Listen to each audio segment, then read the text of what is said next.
제가 천도 보훈치성을 올리는 과정에서 신도의 아름기로 조상님들의 이름을 찾을 수 있었다는 부산 동래도장 강은진 도생님의 사연 소개해드리겠습니다. 강은진 도생님은 외가 천도식을 앞두고 하루 1000배례를 올리면서 정성수행을 하셨다고요? 네, 맞습니다.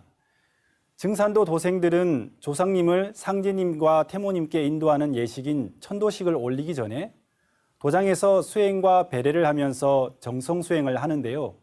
강은진 도생님도 매일 1000배례씩 올리며 정성수행을 했습니다.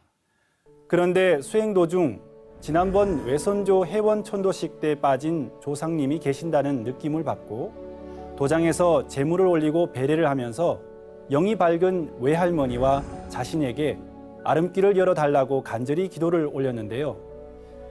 다음 날 외할머니와 통화를 하던 강 도생님은 깜짝 놀랐습니다.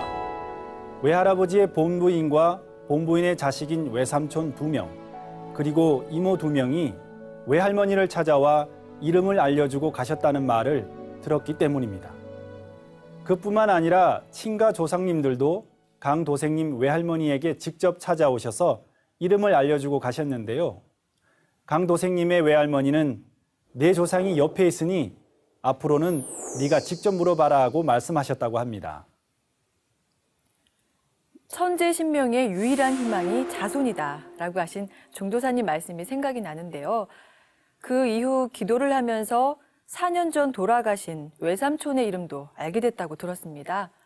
네, 천도식 전날 강 도생님은 혹시 빠진 조상님이 계신다면 아름길을 열어달라고 간절히 기도를 했는데요. 4년 전 돌아가신 외삼촌이 갑자기 떠오르면서 서운하다, 서운해.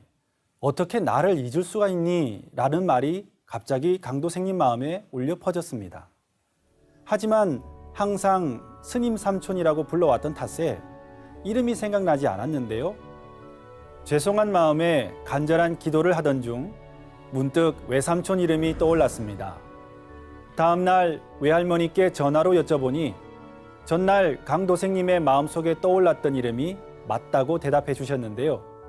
그 일을 계기로 지금까지 모시지 못했던 외선조 조상님들의 위패를 모두 올려드리며 천도식을 무사히 마칠 수 있었다고 합니다. 천도식을 준비하면서 다양한 체험을 하신 건데요. 강 도생님은 천도식을 올린 후에도 신비한 체험을 하셨다면서요? 네, 천도식을 마치던 날 스님 삼촌이라고 불렀던 외삼촌이 외할머니를 찾아오셨는데요. 강 도생님에게 고맙다는 말을 전해달라고 하시면서 천상으로 올라가셨다고 합니다. 그리고 강 도생님은 그날 밤 본인이 신앙하는 부산 동래도장의 모든 도생님들과 각자 조상님들이 도장 안에 꽉 차 있는 꿈을 꾸었는데요. 수행을 할 때나 음복을 할 때도 같이 웃고 행복해하는 모습이었다고 전했습니다.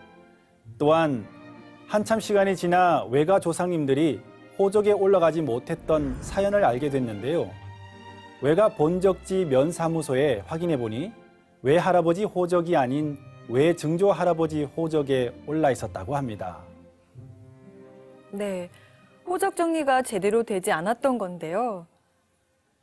강 도생님의 지극한 정성 덕분에 신도의 아름길을 받아 외가 조상님들을 제대로 모실 수 있었던 사연이었습니다.